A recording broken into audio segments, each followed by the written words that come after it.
Il est très rare que les conférences débutent à l'heure. Là, vous êtes dans une ponctualité rare, vraiment.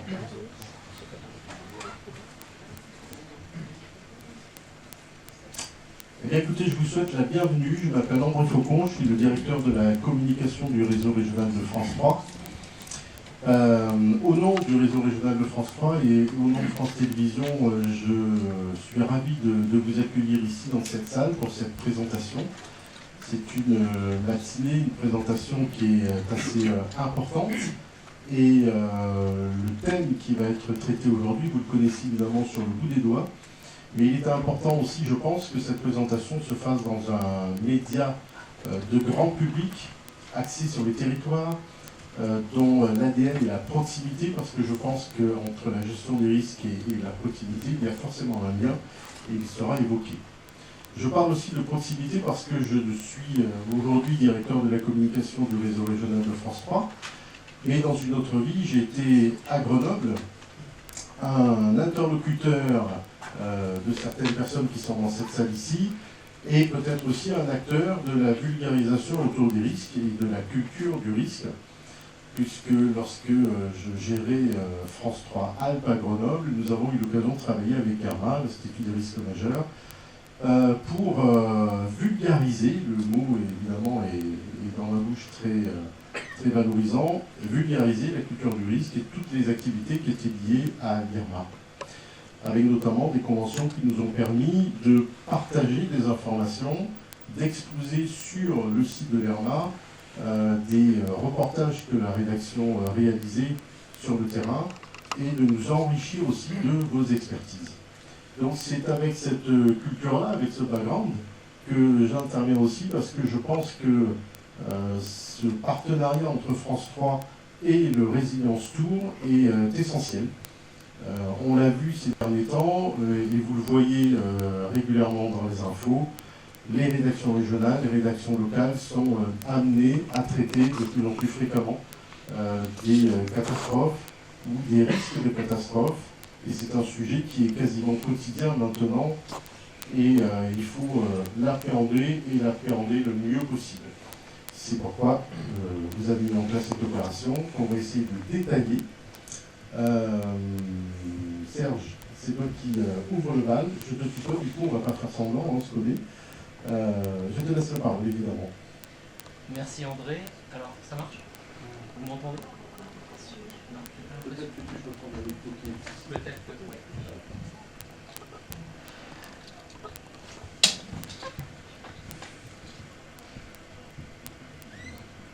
Un, deux. Oui, merci beaucoup André. Je crois qu'effectivement, on est très fiers et très honorés d'être accueillis par France Télévisions et plus encore par France 3 Régions, parce que le maître mot de cette introduction, c'est territoire, et c'est exactement ce que l'on veut, je dirais, mettre en avant dans cette conférence de presse. Alors, je ne suis pas directement là en tant que président d'IRMA, quoique, mais je suis aussi là pour introduire un petit peu le sujet dans le cadre changement climatique, parce qu'il se trouve que dans une vie professionnelle un peu antérieure, j'ai été ingénieur à Météo France, responsable du centre des Alpes, c'est d'ailleurs comme ça qu'on s'est connu avec André, et également responsable du suivi climatique en région Rhône-Alpes. Donc je suis assez bien placé, je dirais, pour parler un petit peu risque climatique, risque météorologique, je dirais même. Et en général, je résume ça par quelque chose, une phrase extrêmement simple, qui pose à tout le monde: bienvenue dans un monde inconnu. Ça veut dire quoi? Ça veut dire on vit actuellement dans un monde où on a l'impression de connaître les risques, et les risques, je dirais, naturels, atmosphériques, météorologiques. Ce que l'on a beaucoup moins comme notion, et un des premiers messages que je veux faire passer, c'est qu'on arrive avec le changement climatique dans un monde de risques dont on n'a pas idée. Alors d'accord, on a des grandes lignes, je vais les exposer, mais on n'a pas idée de l'ampleur de ce qui nous attend Et l'idée n'est pas de faire peur, mais c'est l'idée qu'en connaissant le risque, on en a justement moins peur. C'est quoi ce monde inconnu? On a quand même quelques grandes lignes. Et ce que je vais dire là, c'est tout simplement ce qui vient des rapports successifs du GIEC et c'est un travail que j'ai mené l'an dernier en relecture avec certains chercheurs, dont Valérie Masson-Delmotte, pour le Memento du maire, qui est une des parutions de l'Institut de risque majeur, et qui faisait le point sur les risques naturels et leur évolution dans le cadre du changement climatique. Et le changement climatique, c'est pas forcément demain, hein, c'est aujourd'hui aussi. Bon, qu'est-ce qui augmente clairement? Les chaleurs extrêmes, on l'a vu cette année, ça c'est plus fort, plus longtemps, et sur une période de l'année plus grande. Rien que ça, c'est pas tout à fait anodin, puisqu'il va falloir s'y adapter. Les risques liés à tout ce qui est forte précipitation, je l'ai mis en second, mais j'aurais dû le mettre en premier, parce que tous les risques liés à l'eau, que ça soit trop ou pas assez, de toute façon, c'est un sujet de société à lui tout seul. Évidemment, le pas assez, c'est les risques de sécheresse. Il y a une augmentation dans certaines régions, et la France métropolitaine est un parfait exemple de ce risque. Ce qui induit d'ailleurs, et on l'a bien vu l'an dernier, beaucoup moins cette année, mais on l'a vu l'an dernier, et cette année on l'a vu à l'étranger, les conditions propices aux incendies, qui sont en forte hausse, une hausse qu'on a du mal à imaginer. Hein, quand on parle des élus dans nos territoires alpins, du fait que le risque de feu de forêt il va être assez proche de celui qu'il y avait à la fin du XXe siècle sur le pourtour méditerranéen, ils vous regardent avec des yeux. Non, je ne connais pas ce monde-là. Ah oui, c'est ça, le monde inconnu. Hein. Et puis, on va parler globalement des risques liés à l'océan. Alors, il y a évidemment, on pense à la montée des mers, on pense au recul des côtes, mais il y a aussi plein d'autres risques qu'on peut appeler naturels et qui peuvent venir d'autres choses comme les tremblements de terre et les submersions marines, enfin bref. Et je n'oublierai pas, parce que j'ai présenté cinq logos là, qui représentent les risques principaux, mais on ne va pas oublier le risque cyclonique outre-mer, qui lui n'évolue pas forcément en fréquence, mais plutôt en puissance. Et un cyclone plus puissant, c'est des risques largement augmentés. Je n'évoque pas, ou très brièvement, parce qu'il y a des gens bien plus compétents parmi nos partenaires pour le faire, le problème des sécheresses avec le problème lié au retrait des sols argileux qui causent des dégâts irréversibles sur le bâti. Et puis je suis un petit peu plus spécialiste des risques montagneux, évidemment la modification de l'enneigement, là on est plutôt sur le risque, je dirais, économique, en tout cas touristique, mais il y a aussi les risques glaciaires, les mouvements de terrain, etc. La conclusion de tout ça, c'est une remarque, une petite anecdote que m'avait fait Valérie Masson-Delmotte quand elle avait relu la prose que j'avais fait sur le sujet. Elle m'avait dit, mais au fait, peut-on encore vraiment parler de risque naturel? C'est un débat que je soumets aux journalistes et peut-être aux gens de la salle, mais il y a une part de cause humaine là-dedans. Hein, et finalement, ce qu'il ne faut pas faire, c'est opposer ces risques naturels à tous les risques qui sont causés par nous-mêmes, par notre activité, qu'on peut appeler risque technologique. Risque naturel, risque technologique, pour nous, c'est le même combat, hein, finalement. C'est comment s'adapter, comment s'organiser et comment y faire face. Bon, les exemples de l'actualité, je vais passer très vite parce que André en a beaucoup parlé. Il y en a pratiquement tous les jours. Dans le monde, on a une catastrophe tous les jours. Ce que je voulais dire sur cette histoire de catastrophe, et ça c'est un message aussi à faire passer, y compris dans le grand public, une catastrophe, c'est toujours multifactoriel. Il y a forcément un aléa, une cause. J'ai détaillé l'augmentation de cet aléa météorologique dans son ensemble, mais la cause n'est rien s'il n'y a pas de vulnérabilité. Et donc une catastrophe, c'est toujours le croisement de deux choses. Avec un exemple tiens, que je vais prendre qui est vers chez nous, en Maurienne, on vient de subir un éboulement en Maurienne qui a isolé toute la haute Maurienne. Mais pourquoi tant de conséquences? Parce que l'aléa à la base, c'est un petit orage d'une quarantaine de millimètres qui est tombé sur la Maurienne, qui a fait s'écrouler une zone de montagne fragile, connue, très connue, qui a déjà dégringolé plusieurs fois dans les 30 dernières années. Donc, petit aléa à la base, mais grosses conséquences. Tout ça pourquoi? Parce qu'il y a une forte vulnérabilité avec des voies de communication, y compris internationales, qui sont juste en dessous de cette falaise. J'ai tout dit. L'idée des barrages en Libye, c'est la même chose. Hein. C'est là un aléa beaucoup plus fort, puisque c'est un médicament, c'est donc un phénomène méditerranéen très très fort, mais qui intervient sur une zone de fragilité énorme avec des barrages qui ont lâché. Donc tout est possible. Les drames ne sont pas jamais dus à une seule cause, c'est toujours une accumulation de causes. Et alors que peut-on faire vis-à-vis de cela, hein, j'ai repris une diapo que j'aime bien. Quand les aléas augmentent, ben, il n'y a pas d'autre choix sociétal que d'aller diminuer la vulnérabilité. Et ça, je pense que c'est le message que globalement on doit faire passer, en particulier sur la journée de la résilience. Il y a une autre question qui est une question là plutôt de culture du risque, hein, puisque c'est là-dessus qu'on peut essayer d'influer.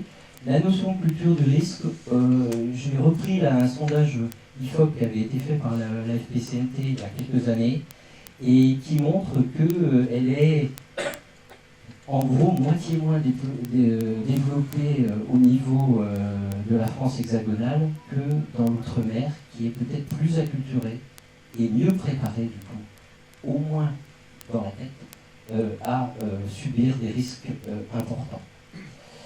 Je ne vais pas vous embêter plus longtemps. L'idée, c'est de dire un petit peu quels sont les défis.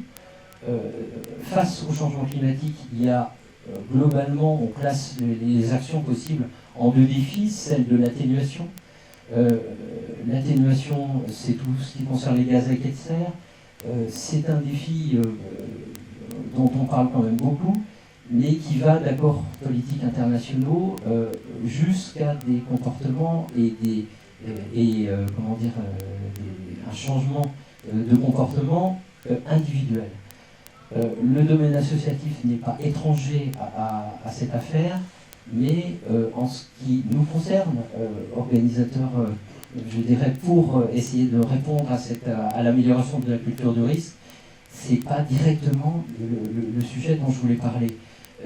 Le vrai sujet, pour nous, IRMA, je parle d'IRMA, une association créée il y a 35 ans par Aaron Taviev, eh bien c'est la réduction de la vulnérabilité, je l'ai dit, face aux aléas qui augmentent.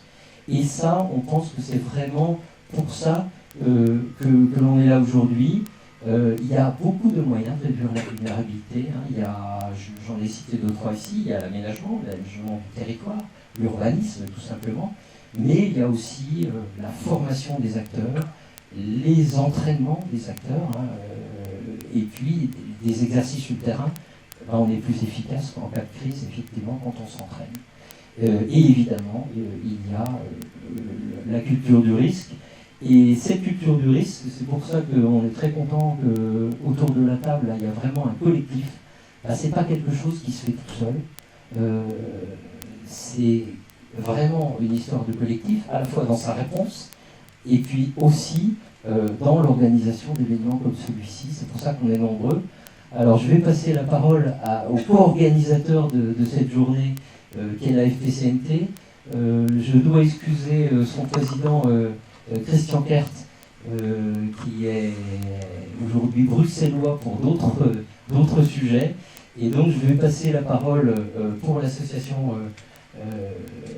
française contre les catastrophes naturelles, et technologiques. Et bien, je vais passer la parole à son secrétaire général, Christian Chigot, qui va nous rejoindre. Et je vais essayer que ça soit fluide. Voilà. Voilà notre co-organisateur, merci. Et puis évidemment, tout le collectif à votre disposition pour répondre à toutes les questions ultérieures.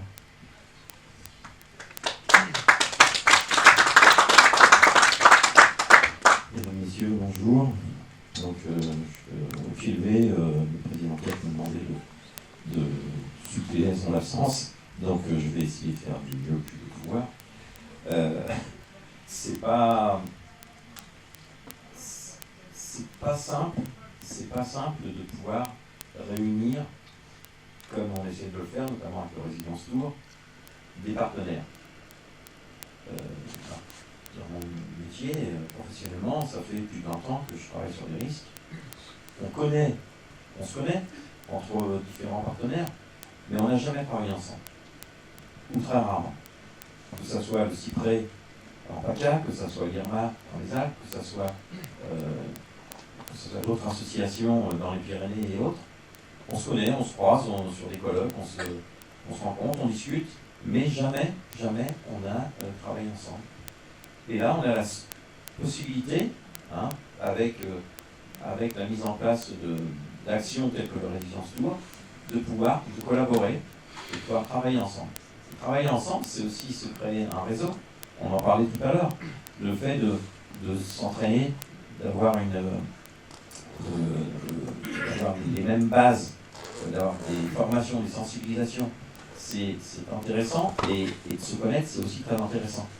Sur certains bassins de vie qui sont impactés par un certain nombre de risques, si les acteurs locaux ne se connaissent pas, le jour où il y a un événement, on ne peut pas travailler ensemble. C'est plus délicat. Si on connaît les personnes, si on s'est exercé avec eux, et quand je parle des personnes, je parle bien évidemment des élus locaux, je parle aussi des SDIS, des forces de police, des industriels pour le milieu industriel. Je veux dire, il est important de pouvoir s'entraîner, de pouvoir s'exercer et d'avoir une culture, si j'ose dire, commune. Mais ça sera compliqué parce que chacun dans son métier a ses spécificités. Mais d'avoir des bons réflexes et de travailler collectivement nous permet d'avoir une meilleure réponse en cas d'événement majeur. Ce que je souhaite dire aussi, c'est que le partenariat, il nous est plus facilement possible de le faire, dans le sens où on a des dispositions maintenant étatiques qui vont nous permettre de pouvoir travailler vraiment en partenariat et de pouvoir faire des choses. Partout dans les territoires, il y a plein d'idées. Il y a plein d'idées, pour autant, est-ce qu'on a forcément les moyens de réaliser ces idées-là? Est-ce que c'est toujours compliqué? Et le fait de travailler, je vais me répéter, dans l'esprit collectif, va nous permettre réellement de pouvoir faire des choses qu'on ne pouvait pas faire avant, qu'on n'arrivait pas à coordonner. Et ça, c'est quand même un peu la base de ce Résidence Tour. C'est-à-dire de se dire, il est monté avec l'IRMA et la FSMT un projet, et on va aller dans tous les territoires pour pouvoir parler le même langage un peu partout avec des exemples différents. Ce qui se passera, alors je ne sais plus, excusez-moi par rapport au diapo.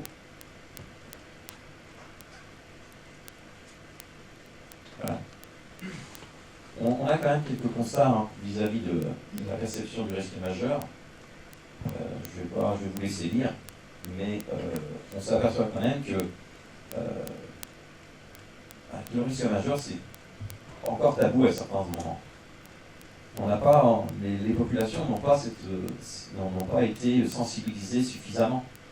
Et il est important de pouvoir les sensibiliser dans le sens où je prendrais l'exemple du Japon. Au Japon, il y a toujours autant de séismes qu'il y a 30 ans, et il y a de moins en moins de morts, de moins en moins de décès.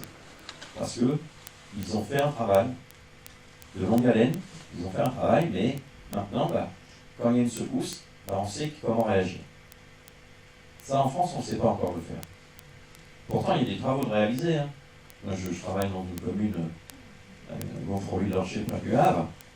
On fait des exercices de confinement depuis 1999. On travaille avec les écoles. Mais à un certain moment, l'éducation nationale a du mal à accepter que les collectivités viennent un petit peu apporter leur soutien. C'est dommage. C'est dommage. Et des fois, après, c'est aussi une question de personne. Et les choses se passent. Et si on se retrouve ici aussi nombreux aujourd'hui, c'est aussi grâce à ça. Parce que c'est aussi une question de personne.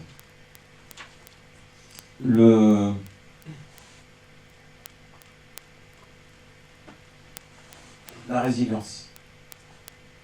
Eh bien, prenez la définition de la résilience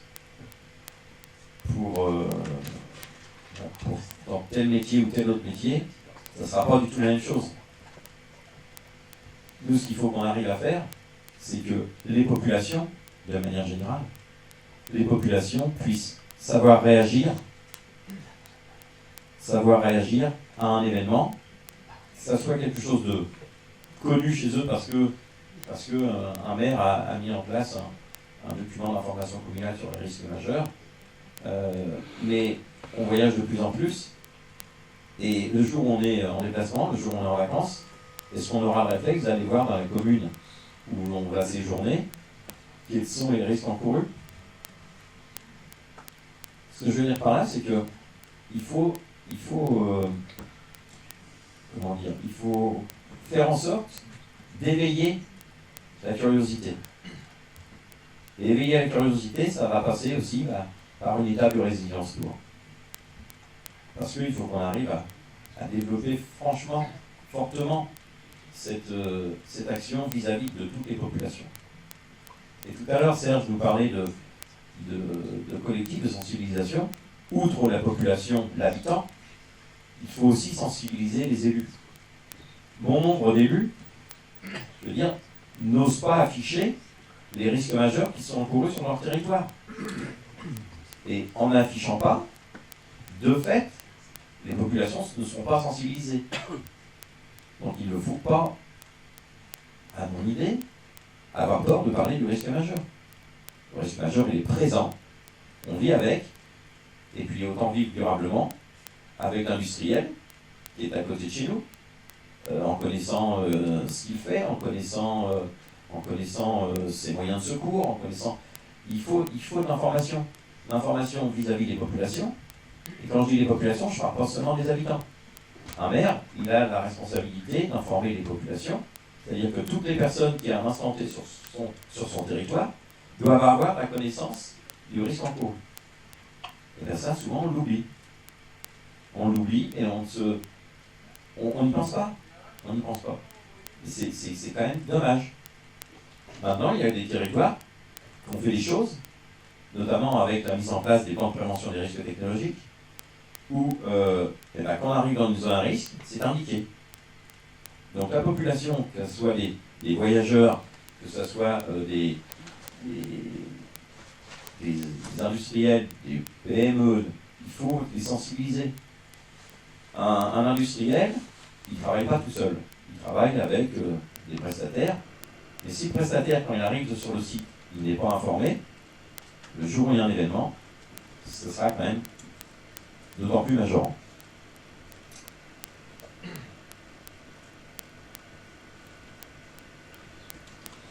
Alors, on a bien évidemment le risque majeur, tel qu'on le connaît, le risque naturel, le risque technologique, mais on a aussi maintenant, depuis quelques années, les risques de menaces. Et ça, il faut aussi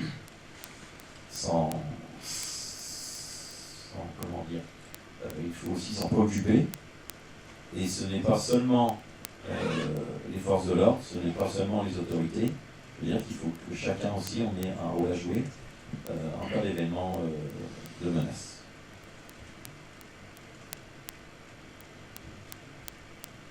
On voit que près de la moitié des Français s'estiment acteurs de la résilience. C'est près de la moitié seulement. C'est sûrement pas suffisant. Donc on a encore aussi du travail à faire à ce niveau-là.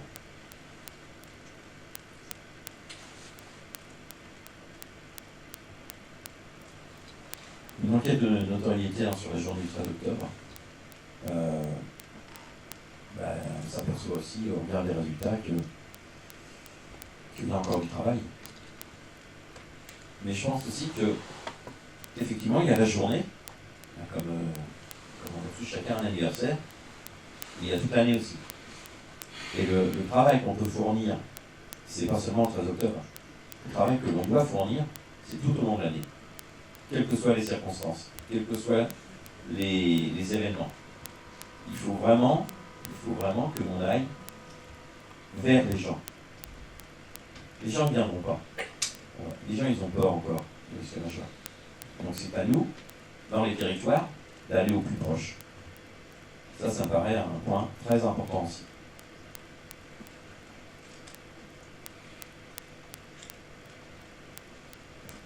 Là maintenant, je pense que je vais laisser la parole à Madame Le Hideux pour nous exposer un petit peu ce que l'État, la vision de l'État. Moi j'ai essayé de présenter la vision du territoire, la vision des 4 coins de France et l'outre-mer. Maintenant, si on a une bonne idée de ce que l'État attend aussi, des actions qu'on pourrait faire, je pense que Madame Le Hideux va pouvoir nous en exposer. Je vous invite tous les deux à monter sur scène, à vous installer. On a parlé de co-construction ce matin. Je pense que c'est aussi un des sujets qui va être abordé entre les associations et les représentants des ministères. Installez-vous.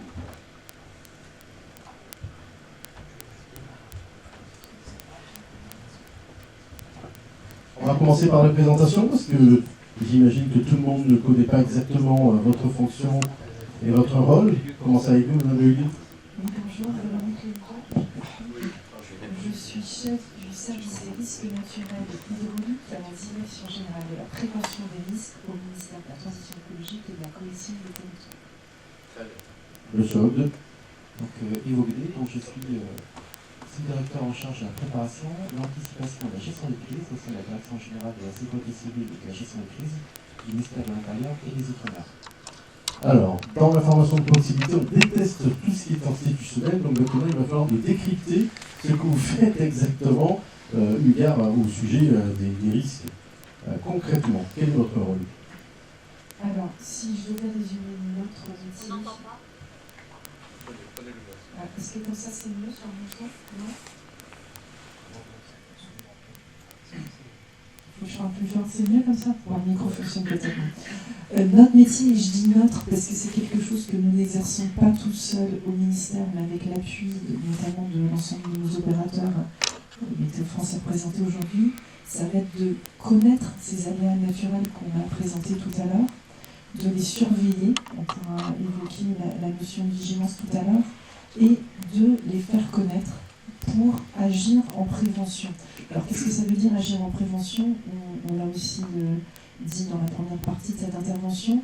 Pour nous, c'est réduire la vulnérabilité à 2 échelles temporelles. La première, c'est le court terme. Il y a déjà effectivement des personnes installées sur des territoires exposés, donc il va falloir agir pour réduire cette vulnérabilité existante.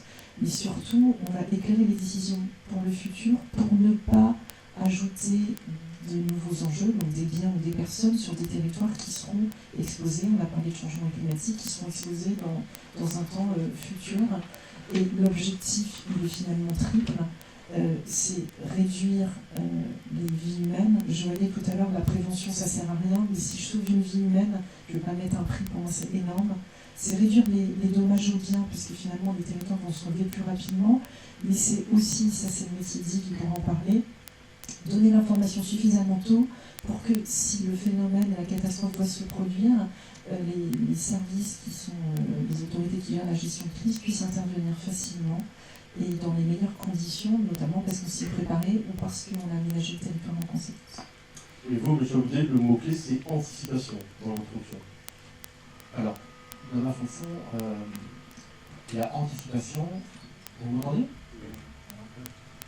Il y a le mot anticipation, mais peut-être faut-il rappeler que la Direction générale de la sécurité civile et de la gestion des crises est en charge de la prévention, de l'information, de l'alerte des populations, ainsi que la protection des personnes, des biens, des animaux et de l'environnement contre les accidents, les sinistres et puis les catastrophes. Et ça passe par la préparation et la mise en œuvre des mesures et des moyens appropriés relevant de l'État, des collectivités et toute autre personne, publique ou privée, qui met en œuvre ces mesures de protection.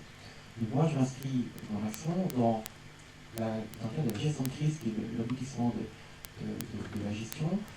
Et je rappelle que la gestion de crise comporte 3 phases. Il y a la phase amont, qui est celle de la préparation, la phase de gestion de crise proprement dite, et puis ensuite la fin de crise, qui est le retour à la normale des fonctions essentielles à la vie de la nation. Et dans cette fonction amont, il y a la fonction anticipation qui nécessite de connaître le risque dans l'ensemble de ses composantes, qu'ils soient naturels ou technologiques, faire des éléments de préparation, c'est ça des éléments de planification, mais aussi, et c'est tout l'enjeu de la réunion d'aujourd'hui, et de la présentation, c'est l'acculturation des populations pour qu'elles se préparent justement à la survenue d'un risque majeur. Et c'est dans ce cadre-là que nous avons un certain nombre d'actions et que la Journée nationale de la résilience s'inscrit parce que nous avons besoin d'avoir des populations préparées à la survenue d'un événement majeur. Préparées parce qu'il faut avoir des comportements adaptés pour qu'elles se mettent en sauvegarde pour elles-mêmes et puis pour autrui, de manière à limiter les actions de secours des différents services de l'État ou des collectivités pour venir apporter assistance aux personnes en danger. On a parlé des Alpes, on a parlé du Havre, si j'ai bien compris, avec l'origine des interlocuteurs. Est-ce que l'ensemble du territoire est concerné ou est-ce qu'il y a quelques régions qui sont plus à risque que d'autres? Alors, 2 communes sur 3 sont concernées par au moins un risque majeur, donc c'est effectivement quelque chose de très important sur le territoire. Pour autant, on en parlait avec Yves, il y a aussi ce phénomène de nécessité de culture du risque, parce qu'on a des événements qui sont parfois fréquents. On a l'innovation, qui est le premier aléa en termes de fréquence, en termes de population exposée. Mais on n'a pas, comme au Japon, des tremblements de terre tous les 3-4 matins, et il y a en plus un phénomène un peu naturel d'oubli, de déni, et on oublie la crise et le risque. Donc on a en France du coup des territoires exposés. On a nos territoires ultramarins qui sont particulièrement exposés, parce qu'ils cumulent à peu près, je crois, à part les avalanches, à peu près tous les risques naturels qui sont possibles ou imaginables. Et pour autant, on a effectivement une culture du risque, on voit avec les chiffres qui ont été présentés, qui est très en retrait, parce qu'on ne l'a pas pratiqué, parce qu'on ne l'a pas développé, et puis parce que voilà, on a à la fois cette logique de fréquence et de déni qui fait qu'on oublie le risque. Je vais poser une question peut-être qui vous paraîtra bizarre, mais est-ce que ces actions-là, c'est une manière pour l'État de se protéger? Est-ce qu'il y a cet aspect juridique-là aussi dans votre action vis-à-vis des populations? Il n'y a pas de notion de protection de la responsabilité de l'État en la matière, il y a surtout la notion de protection de la population qui pourrait être exposée. On a évoqué l'impact du réchauffement climatique sur l'évolution du risque et sur la fréquence et leur intensité. On pourrait également parler de leur évolution dans le caractère spécial. Si on parle du risque de feu de forêt qui, dans une période encore très récente, concentrait les enjeux sur l'arc méditerranéen, aujourd'hui on voit bien que ça s'étend à la zone sud-ouest et l'année 2022 a été en ce sens très, très intense. Mais il y a la Bretagne, il y a le Nord, il y a le Grand Est métropolitain qui est également touché. Donc on voit bien qu'aujourd'hui, l'évolution du risque de feu de forêt à échéance 2030-2050 va toucher l'ensemble du territoire. On pourrait de la même manière parler du risque d'inondation, on pourrait parler du risque de péréquation, on pourrait parler de nombre de sujets de la même manière, où on voit bien qu'aujourd'hui, le caractère spatial va toucher l'ensemble des Français. Donc on a besoin aujourd'hui de faire en sorte que toute la population française soit préparée et connaisse les risques auxquels elle est confrontée au quotidien. Et effectivement, comme le rappelait Véronique, on n'a pas, comme les Japonais, une récurrence de faits qui fait que ça se rappelle à la population quotidiennement. On a le sujet de la mémoire d'homme, tout le monde a peut-être connu la crue de 1910 qui a marqué nombre d'esprits. Et dans cette mémoire d'homme, elle fait défaut parce qu'on a un nombre de mesures qui ont été mises en place par l'État et par les collectivités pour préparer justement et protéger la population. Donc on a tout le phénomène de barrage qui permet de réguler les rivières, qui fait que finalement les phénomènes d'inondation sont moins nombreux, moins intenses, mais lorsque ça apparaît, comme le phénomène sévenols ou méditerranéen, pour le coup, avec des sols qui sont artificialisés, c'est encore plus intense qu'avant. Donc on a vraiment besoin de travailler les mesures de protection, mais surtout de préparer la population aux phénomènes majeurs qui sont inévitablement à survenir. Moi, j'aimerais bien compléter la réponse d'Yves aussi en disant, je crois qu'un des messages forts qu'on essaie de développer dans la Journée nationale de la résilience, c'est finalement qu'on est tous responsables et que l'État a sa part à jouer. Donc ça fait plus de 20 ans qu'on a une loi risque, ça fait 20 ans qu'on a des dispositifs de vigilance, il y a des plans de prévention des risques sur plus de 12 000 communes, et enfin voilà, il y a des choses qui ont été faites, qui sont toujours perfectibles et on continue à améliorer les processus. Mais cette journée de la résilience, c'est d'abord la mobilisation de tous les acteurs, on l'a dit, hein, nos associations qui travaillent sur ces sujets, elles y travaillent depuis longtemps, mais sans doute pas avec l'écho attendu. Et puis c'est chacun, enfin c'est ça le message qu'on veut porter, c'est que chacun a sa part à jouer. Donc l'élu, parce que c'est lui qui délivre les autorisations d'urbanisme, c'est lui qui a la responsabilité d'informer sa population. C'est l'agent immobilier maintenant qui doit aussi dire, quand il fait visiter un bien, dès la première annonce, il y a une information à acquérir en locataire qui est obligatoire, vous êtes sur une zone à risque, voilà le type de risque. Et puis c'est chacun qui doit s'y préparer. Il y a des très bons outils sur les plans familiaux de mise en sécurité. On essaye de développer cette connaissance des bons comportements. Et finalement, pour moi, un des messages forts qu'on porte, c'est ça, on est tous responsables dans ce contexte de changement climatique, de se préparer à ces risques. Alors, bien sûr, je n'ai pas cité un industriel pour un risque techno, mais je crois que c'est ça un des messages forts. Pas l'un contre l'autre, tous ensemble. Donc l'État, les associations, les élus, même si j'ai compris que tous les élus ne jouaient pas forcément le jeu, c'était peut-être compliqué, et évidemment la population, les Françaises et les Français qui ne sont peut-être pas suffisamment informés du rôle qu'ils peuvent jouer aussi individuellement. C'est aussi ça l'objet du Resilience Tour. Oui, je pense que le Resilience Tour notamment va beaucoup parler aux élus, et je crois que c'est un des enjeux très forts. Pendant très longtemps, on a vu la prévention des risques comme une contrainte pour les territoires, quelque chose qui empêche de se développer, qui limite le développement économique, l'arrivée des nouveaux habitants.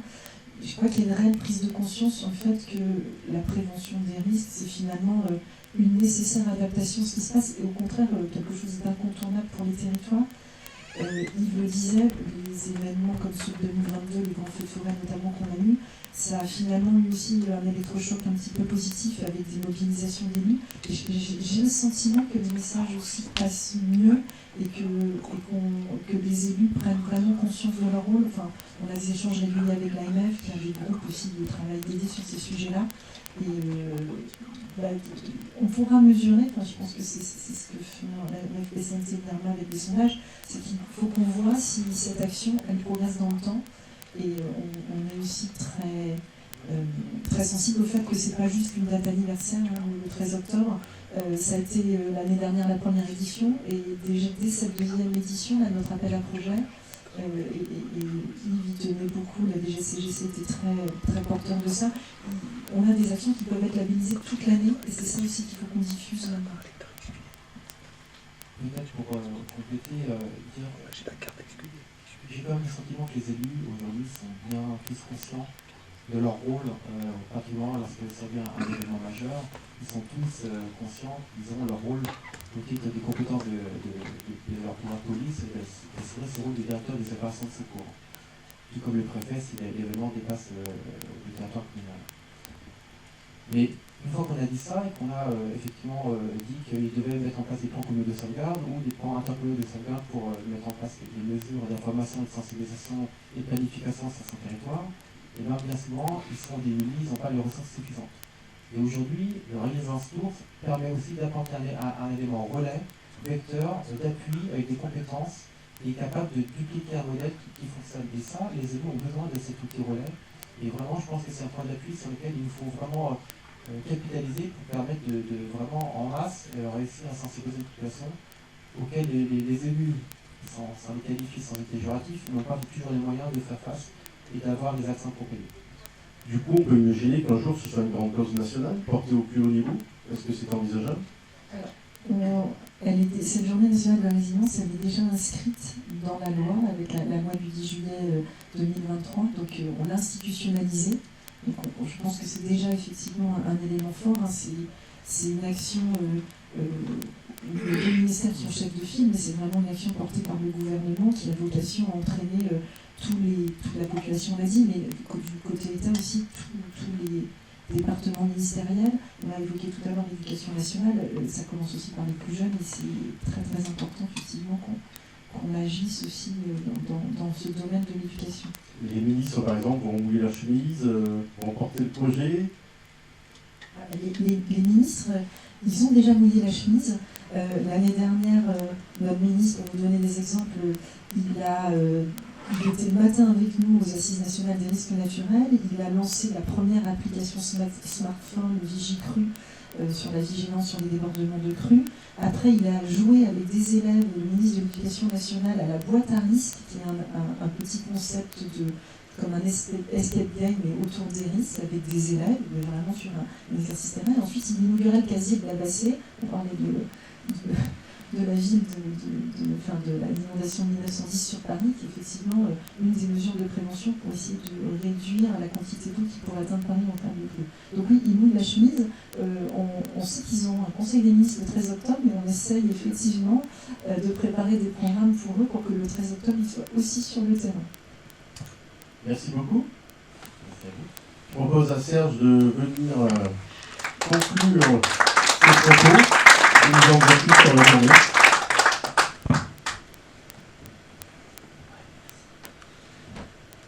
Oui, je ne vais pas conclure, je vais peut-être compléter, dire tout simplement que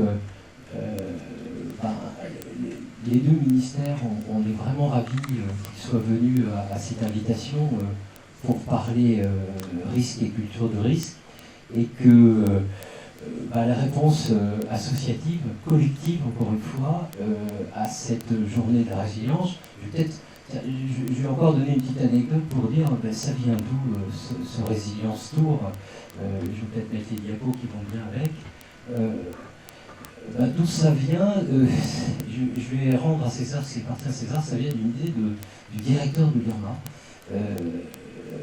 avec la GNR qui n'est qu'une déclinaison quelque part de haute sphère de l'ONU, la réduction du risque de catastrophe, c'est un programme de l'ONU, et puis c'est devenu une journée internationale de la résilience face au risque, et puis on a une déclinaison française.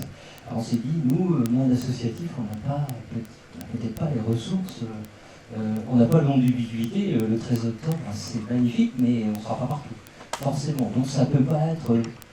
Il y a peut-être une journée phare pour que, effectivement, la culture du risque progresse, y compris dans les médias, et encore une fois, merci à France Télé. Mais comme on n'a pas le nom d'ubiquité, par contre, on a un réseau associatif. Et Christian l'a évoqué tout à l'heure, c'est pas facile de travailler en réseau, mais c'est pas impossible. Alors, finalement, est née cette idée d'élargir un peu la journée du 13 octobre, hein, et je rends donc à François Gédocaro, qui est quelque part là-bas, l'initiative de cette idée. Je pense que à l'IRMA, quand il nous a parlé de ça, on a fait une drôle de tête. Pourquoi il nous embarque là mais si, parce que en fait, l'idée c'est que la culture du risque, ça se cultive toute l'année. Voilà. Au fond, c'est ça. Il faut de temps en temps des événements phares, et donc l'idée, c'est de jouer le collectif avec un Tour de France, parce qu'on est bien sur l'idée des territoires. Alors voilà, le Tour de France, voilà, c'est peut-être pas ça le plus important, parce que voilà, on est en crise de croissance, on a démarré l'an dernier, et puis on a démarré par 12 étapes, on en est déjà à 22, et je voulais rendre hommage aussi à ceux qui s'en occupent, à l'IRMA et à la FPCT, parce que la crise de croissance est importante, hein, de 12 à 22 étapes, et quand je dis 22 étapes, c'est 22 départements. En fait, concrètement, je crois que c'est plus de 120 opérations, et donc ça fait une bonne centaine de partenaires locaux sur le terrain dans chacun de ces étapes. Et puis, le Résilient Tour, c'est l'idée du collectif pour essayer de développer la culture de risque. Alors ce collectif, vous venez d'en parler, ça tombe bien. Voilà, l'AIDF, par exemple, c'est l'association des ingénieurs territoriaux de France. C'est finalement les premiers acteurs de l'aménagement dans les collectivités. Et d'avoir comme partenaire national les gens qui s'occupent clairement d'urbanisme, c'est essentiel. Bon, à Maris,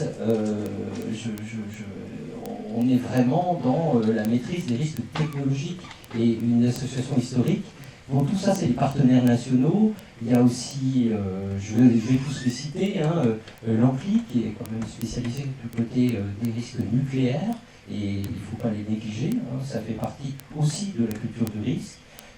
Évidemment, le CEPRI pour la partie prévention de risques d'inondation. L'IFO-RME, on en parlait tout à l'heure, la connaissance des risques, ne pas en avoir peur, tout simplement en le connaissant, ça commence à l'école.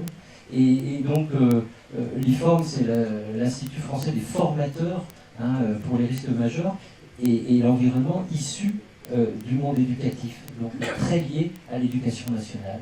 Il y a Mairie 2000, on parlait bien sûr du rôle des collectivités et de leurs élus. Il y a l'association de la prévention Maïf, il ne faut pas négliger non plus les objectifs de prévention qui sont ceux du monde de l'assurance et qui rejoignent totalement les nôtres. Préventaide, résilience, plutôt là pour le domaine économique, l'ASMAC, l'assurance pour l'assurance des collectivités locales cette fois, et puis quelle meilleure vitrine pour les territoires que France 3 Régions. Voilà, c'est notre réponse associative. Ce que je vais faire plutôt, c'est on va essayer de terminer un petit peu en avance, mais surtout de laisser la place aux questions pour ceux qui en ont. L'idée, c'est vraiment de donner la parole à nos partenaires pour ceux qui voudraient s'exprimer, et surtout de répondre aux questions, et que ça ne soit pas que l'IRMA et la FPCNT qui mobilisent la parole. Donc je vais relaisser la parole à André pour peut-être animer des questions et peut-être laisser les réponses parmi tous nos partenaires, que je remercie franchement d'être présents aujourd'hui. Alors, ce n'est pas moi qui vais poser les questions, c'est bien vous qui pouvez poser les questions, bien sûr, et le micro est à votre disposition. N'hésitez pas.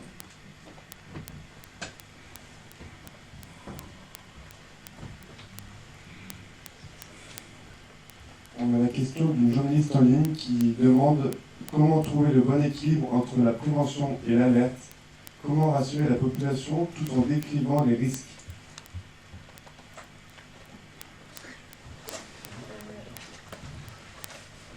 Alors, une réponse à deux voix, je pense, oui. Donc, on a parlé de la connaissance du risque. Donc, je n'ai pas cité un outil très utile, mais si vous allez sur georisque.gouv.fr en tapant juste votre adresse, vous allez avoir de manière automatique une information sur tous les risques naturels, technologiques auxquels votre bien est exposé sur la base de toutes les informations publiques dont dispose l'État. On a ensuite un dispositif intermédiaire entre cette connaissance du risque, qui est finalement quelque chose un peu figé à l'instant T, et l'alerte dont on va parler, qui est le dispositif de vigilance. Donc, moi qui est à côté de moi, qui est de Météo France, pourra en dire. On a un dispositif qui a un peu plus de 20 ans et qui vise à présenter les dangers en termes de phénomènes météorologiques sur le jour en question et le lendemain, avec une représentation départementale de ce danger avec 4 niveaux de vigilance que je pense que maintenant tout le monde s'est à peu près approprié.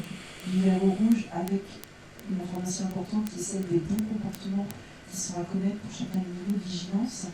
Et en fait, quand on arrive dans des niveaux de vigilance élevés, nos équipes, donc tant celles de Météo France que de notre côté, par exemple pour la vigilance crue, vont informer avant de passer dans le niveau de vigilance les plus élevés les autorités locales, et c'est là que l'autorité locale, elle, déclenche l'alerte, enfin en tout cas l'autorité locale, le préfet. C'est peut-être Yves qui va compléter, si c'est pertinent. Oui, peut-être dire effectivement que le lien entre la culture de risque et l'alerte, c'est effectivement la montée en puissance du moment où lorsqu'on est en alerte, c'est qu'il est déjà trop tard, pour que les populations aient déjà intégré les comportements de sauvegarde pour se protéger elles-mêmes ou protéger autrui. Et donc le lien, c'est la connaissance des risques qu'on a évoqué, c'est le plan familial de mise en sécurité et mise en sûreté qu'on a déjà évoqué, que c'est lui qui permet de bien connaître les comportements. Mais lorsque l'alerte intervient, c'est le moment de se mettre vraiment en protection. Donc j'ai envie de dire que la phase amont, elle est déjà passée. Donc il nous faut vraiment travailler sur la phase préparatoire des populations. Est-ce que vous avez d'autres questions? Allez. Excusez-moi, c'est pas tant une question que poursuivre. ce qui a été engagé. Marie-France Beaufils, présidente du Centre européen de prévention des risques d'inondation. En fait, ça c'est quand on est dans l'événement. Et si on n'a pas travaillé en amont, et c'est tout le sens de Résilience Tour, c'est-à-dire que tout le travail sur lequel on veut aujourd'hui être présent au 13 octobre, c'est de faire en sorte qu'il y ait un travail de préparation des populations à la compréhension du risque sur le territoire. Et là, par exemple, dans le cadre du Résilience Tour, on va avoir une initiative à Pérorac, dans les Landes, qui est une toute petite commune, mais dans l'intercommunalité, ils sont 28 000 en tout, hein, j'ai vérifié pour ne pas vous dire de bêtises. 28 000, mais ils sont très concernés par les inondations des Gaves dans le secteur. Donc, ces dernières années se sont développées, sauf que ça faisait un certain temps qu'il n'y avait pas eu des sujets comme ça aussi difficiles. Donc il faut se réapproprier. Mais pour se réapproprier ça, eh bien, il faut présenter à la population ce qu'est véritablement le risque auquel ils vont être confrontés. Parce que si l'alerte arrive mais qu'ils n'ont pas compris ce qu'est le sujet, même si on a distribué un DICRI, même si on a, parce que je l'ai fait dans ma commune, donc je sais ce qu'il en est, le DICRI, il est rangé dans un tiroir, il est oublié. Hein, donc c'est important que dans cette journée du 13, et puis dans d'autres jours, parce que je suis d'accord aussi, je crois que c'est Christian qui l'a dit tout à l'heure, on ne va pas s'arrêter simplement une journée, il faut faire un travail de fond. Et là, avec Pérorac, le CEPRI, il les accompagne justement pour une démarche qui va être appropriation par les élus et par les habitants ensemble pour qu'on sache bien être sur la même longueur d'onde en ce qui concerne ce qui nous attend, ce qui peut être notre problème, pour la façon ensuite dont on pourrait le traiter et dont on pourrait travailler. Et puis je voudrais dire en complément aussi qu'il y a les services de secours, il y a tous les outils que l'on a, et puis il y a aussi la mobilisation des habitants. Parce que je suis d'accord, est-ce que c'est la notion de tous responsables? C'est en tout cas tous mobilisés.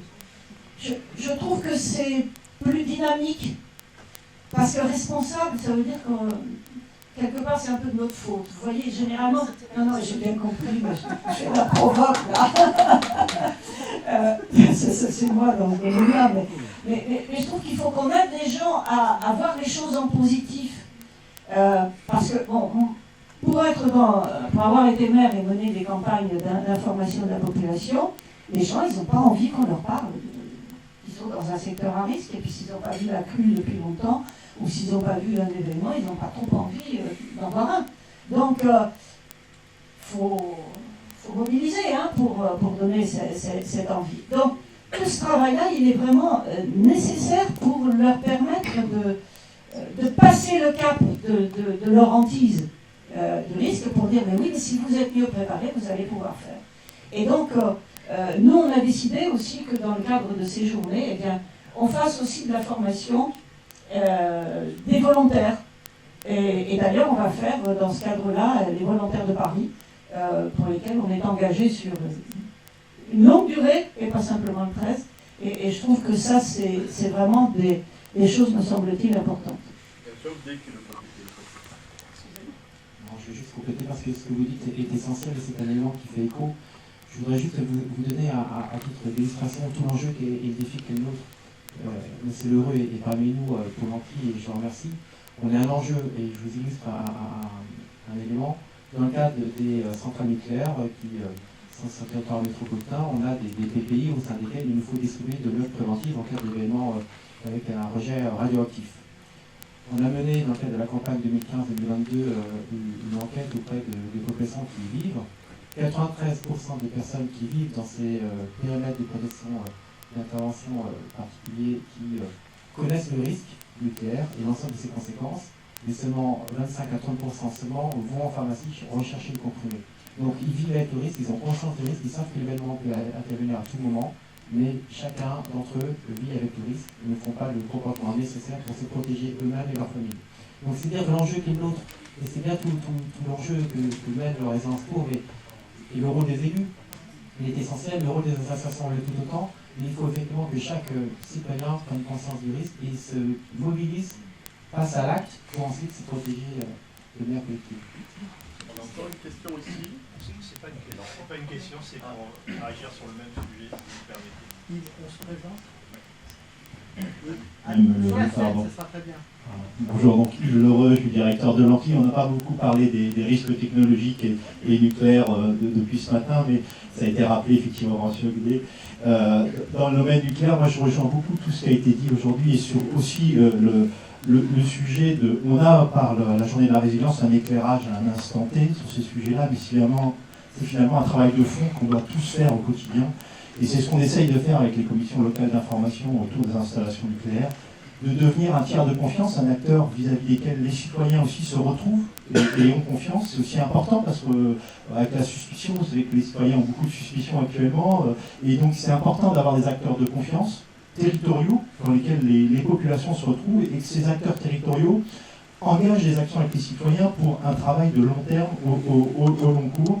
Parce que ce n'est pas en un one-shot qu'on va réussir à mobiliser et à sensibiliser des gens, et donc on a besoin de travailler sur du long terme, et c'est ce qu'on essaye de faire avec les commissions locales d'information, avec les campagnoles, avec tous les sujets nucléaires qui animent. Et je trouve que c'est important qu'on arrive à travailler tous ensemble, mais aussi à travailler, je dirais, de manière intelligente, indépendamment, et en fait c'est ce collectif général, on parlait à la fois d'individuel et de collectif, de responsabilité ou de mobilisation. Nous, ce qu'on dit, c'est qu'on a une mobilisation, une responsabilité individuelle et partagée, finalement.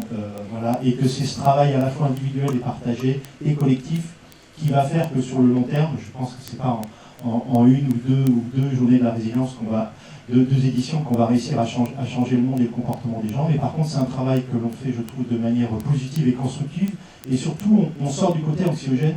Les risques, on les aborde toujours quand même tout le temps, un côté anxiogène, quand il y a un événement, quand il y a une crue, quand il y a une inondation, quand il y a un événement sur une installation nucléaire ou un site Seveso comme Lubrizol.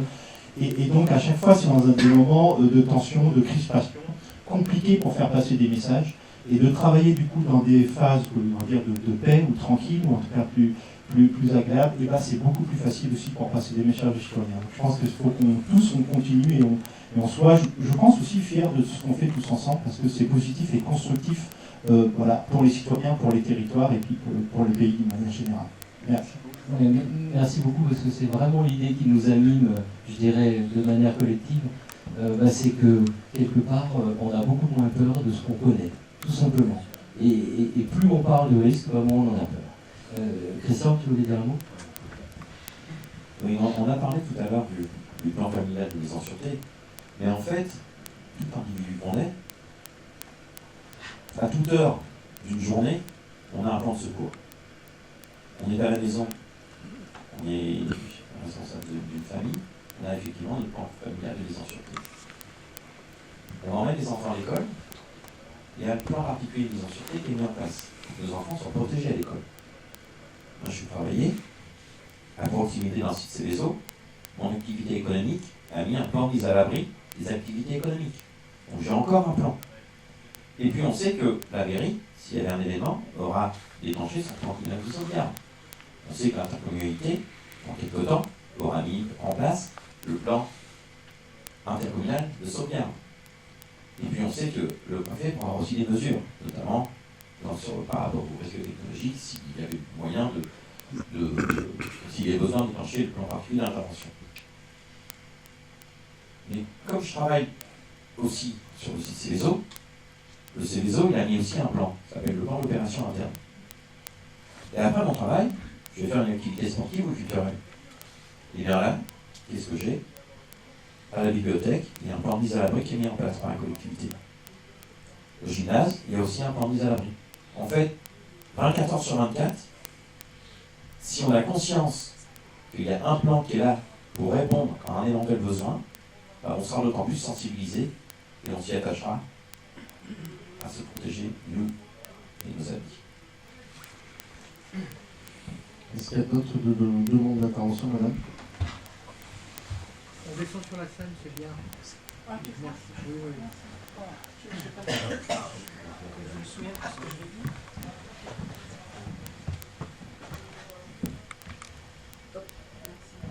Bonjour à toutes et à tous, donc Sandra de Salamotte, présidente de l'association Résilience, qui vise à favoriser la prise en compte des risques majeurs dans les politiques de sécurité des activités économiques. D'abord, ce que je voulais évoquer, c'est que la politique de prévention des risques majeurs, de mon point de vue, est une politique relativement récente. Le décret d'information préventive, donc, qui crée notamment le document d'information communale sur les risques majeurs, c'est le 5 octobre 1991. Pour moi, à mon échelle, ça reste relativement récent.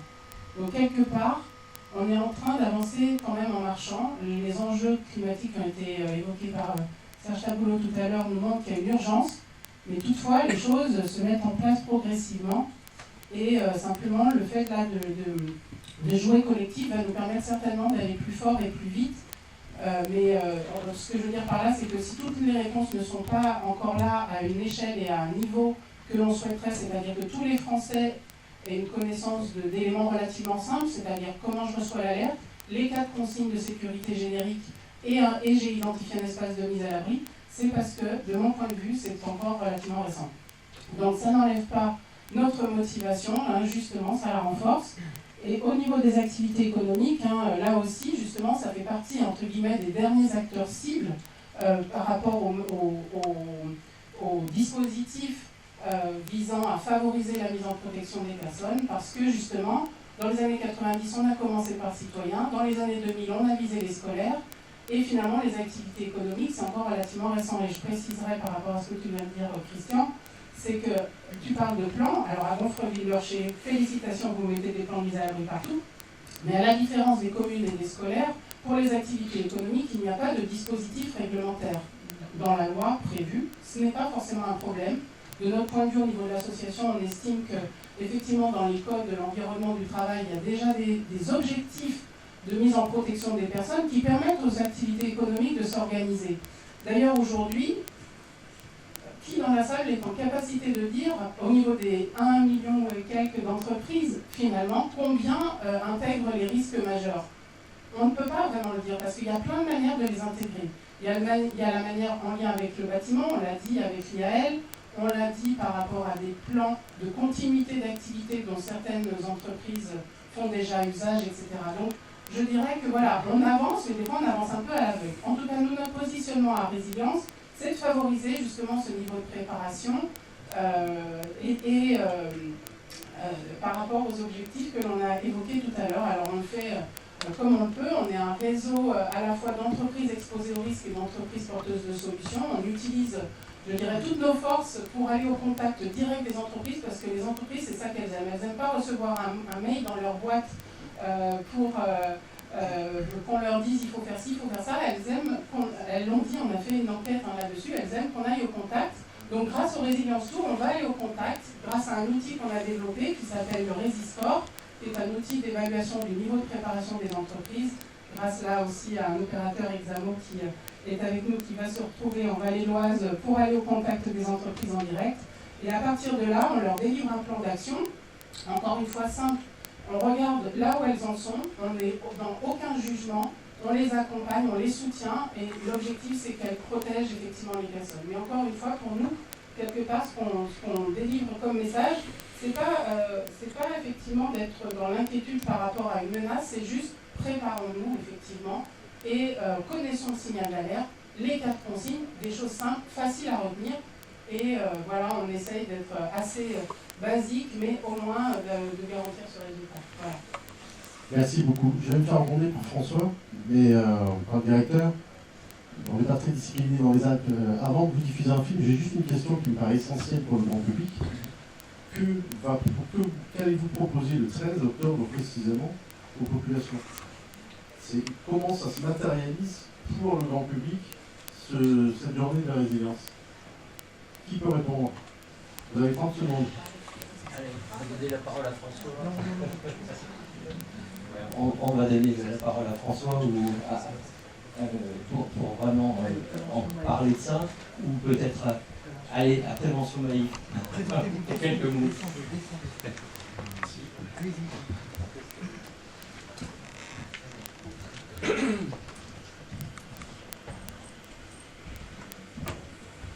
Oui, je voudrais revenir déjà sur ce qui a été dit tout à l'heure, sur les termes tous mobilisés. Je suis Jean-Luc Leroux, je suis vice-président de l'association Prévention Maïf, accompagné donc, de Daniel Hidlon, administratrice, prévention naïf. Donc tous mobilisés, oui, bien sûr. Nous le sommes depuis plusieurs années. Ne serait-ce que sur le Résilience Tour, si on part l'an passé, on avait mis en place 45 actions sur le territoire. Aujourd'hui, c'est l'ensemble du territoire. Tous les départements aujourd'hui sont concernés. Il y aura une action dans chaque département, soit 223 actions, qui mobilisent en fait 500 bénévoles. Il faut savoir que l'association de prévention naïf, c'est 2000 bénévoles sur le territoire, que cette thématique liée au réchauffement climatique et à toutes leurs conséquences, ça n'est pas nouveau pour nous. C'est vrai que c'est quelque chose sur lequel on travaille depuis un long moment, même si on travaille aussi sur d'autres risques, et notamment sur la culture du risque. Parce que comme ça a été dit tout à l'heure, il faut éviter de faire peur, déjà, d'une part. Et puis ensuite, le risque peut être aussi, quelque part, une opportunité. J'ose le dire, je suis un peu provocateur. Vous savez que lorsque l'on met des acteurs qui ont été soumis à un sinistre ensemble, eh bien, ces acteurs vont travailler ensemble et vont trouver des solutions sur le territoire. Nous, notre ambition, c'est de faire en sorte que chaque citoyen puisse connaître son territoire et être acteur de son territoire. On est véritablement là-dessus. Alors certes, il faut de l'information, certes, il faut donner des plans, c'est un incontournable, c'est indispensable. Mais faire en sorte que le citoyen lui-même puisse véritablement être actif, être acteur de son territoire, c'est véritablement ça l'ambition. Alors pour ça, je ne veux pas être trop long, mais on met en place effectivement un certain nombre de ressources. Et notre force a été dit à plusieurs reprises, c'est effectivement de fédérer, de travailler ensemble, de développer des projets collectifs. C'est la raison pour laquelle on participe au Résilience Tour, bien évidemment, et notamment sur quatre étapes identifiées. Je vais pas trop. Je pense qu'on a fait tout. Notre mission principale, c'est de prévenir, informer, sensibiliser les citoyens et rendre notre territoire plus résilient. Alors comment connaître déjà son territoire? Agir ensuite au niveau individuel, au niveau collectif, et ensuite réagir en cas de nouvelles catastrophes, savoir que faire. Alors nos outils, nous en avons quelques-uns. On a un jeu Préventraide qui est utilisé auprès des scolaires, mais pas uniquement, à partir de 7 ans jusqu'aux adultes. Nous avons la plateforme Préventraide qui est présentée là, qui permet de mettre en relation les sinistrés et les volontaires, les bénévoles qui proposent leur aide, leur contribution. Et nous avons également d'autres outils, mais je ne vais pas les développer ici. Au niveau de la journée de la résilience, comme le disait Jean-Luc, 110 antennes au niveau de l'association Prévention Naïf et 223 actions le 13 octobre, en sachant que bien sûr nous allons intervenir tout au long de l'année. Un projet Grand Est, un projet régional a été mis en place pour le 13 octobre sur le thème de l'eau. Chaque antenne a réfléchi à une action, plusieurs même, et on va essayer de mutualiser ensuite tout cela. Des actions très diversifiées auprès des scolaires, mais pas que, au niveau de la foire au livre de Troyes. Il y a également une action radio à Strasbourg.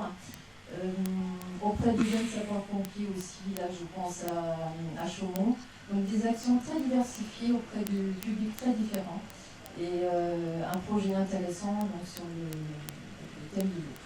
Merci beaucoup. Je pense que on ira détailler dans les documents parce que sinon il y a tellement d'opérations du coup qui sont mises en place que ça prendrait beaucoup trop de temps. En tout cas, merci de les avoir détaillées et du coup d'avoir fait prendre conscience à tout le monde que c'était aussi extrêmement concret ce qui allait se passer le 13 octobre. Juste une petite précision, parce qu'effectivement, on voit la richesse d'utilisation que vous portez, merci de mobilisation. On a plein de dossiers qui sont encore en train d'être déposés et instruits. Et on devrait avoir pour la fin de la semaine mis en ligne sur les sites internet de nos ministères respectifs une carte interactive nationale qui va regrouper du coup l'ensemble des actions qui auront été labellisées, à la fois donc risque naturel, technologique, voire les deux. Donc vous pourrez sélectionner par votre région, par type de risque et accéder à une petite fiche de présentation de l'action pour qu'effectivement on puisse donner cette vision d'ensemble de tout ce qui va être fait grâce à l'ensemble des personnes et des associations représentées. Merci beaucoup. Comme on est à la télé, on termine avec des images.